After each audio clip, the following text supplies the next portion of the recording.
This Sunday marks the beginning of Advent. The Latin word for Advent is adventus, which means arrival, coming, presence, or approaching. In a broader sense, it comes from the verb advenire, to come to, and refers to the coming of Jesus Christ, both his first coming as a baby and his anticipated second coming. So the Church gives us the Advent season to prepare for his coming. Jesus himself tells us in this weekend's gospel, "So too you also must be prepared, for at an hour you do not expect, the Son of Man will come." Advent is the first season of the Church's liturgical year. It starts the new calendar year just like January does for the civil calendar. The Church has 5 seasons in her liturgical year: Advent, Christmas, Lent, Easter, and Ordinary Time. The calendar revolves around Jesus and the mysteries of our salvation. And Advent kicks it off, and it is the season of hope and preparation for the coming of Jesus. Advent begins the 4 Sundays before Christmas and begins the countdown to that special day when we celebrate Jesus' first coming, his birthday. You may have noticed that many Christmas decorations are going up sooner and sooner. I noticed as soon as Halloween was over, the Christmas lights were up and on in surprisingly many homes and stores. It made me think of what Paul says in Romans. "Let us then throw off the works of darkness and put on the armor of light." And I have come to the conclusion that people are putting up their lights and decorations earlier and earlier every year because it brings them hope. And we are all desperately in need of hope. But our hope is not in what Santa will bring us or not bring us on Christmas Day. It's about what Jesus has already brought us, salvation, and will complete when he comes again. Paul tells us in Romans, "For our salvation is nearer now than when we first believed.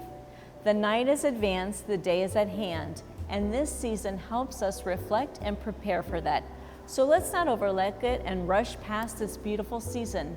We Catholic Christians do a lot of fun and yet meaningful things during this Advent season.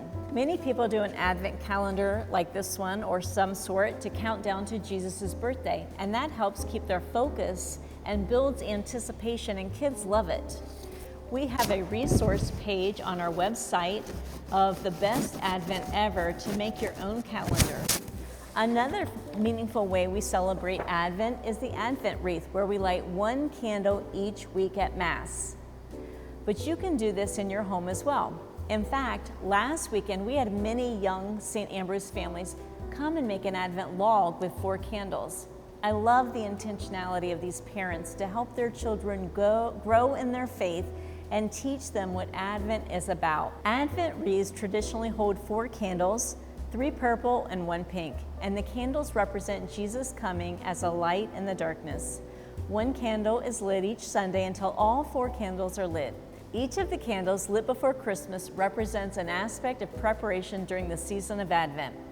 The first week of Advent, we light the purple candle. Its name is prophecy, and it represents hope. The second week of Advent, the purple candle's name is the Bethlehem candle, and it represents peace and preparation. The third week of Advent, the pink candle's name is the shepherd's candle, and it represents joy. The fourth week of Advent, the purple candle's name is the angel's candle, and it represents love. As Christmas draws near, each candle brings a little more light into the darkness. Sometimes a white candle is lit on Christmas Eve or Christmas Day to symbolize that Jesus is with us. This can be referred to as the Christ candle.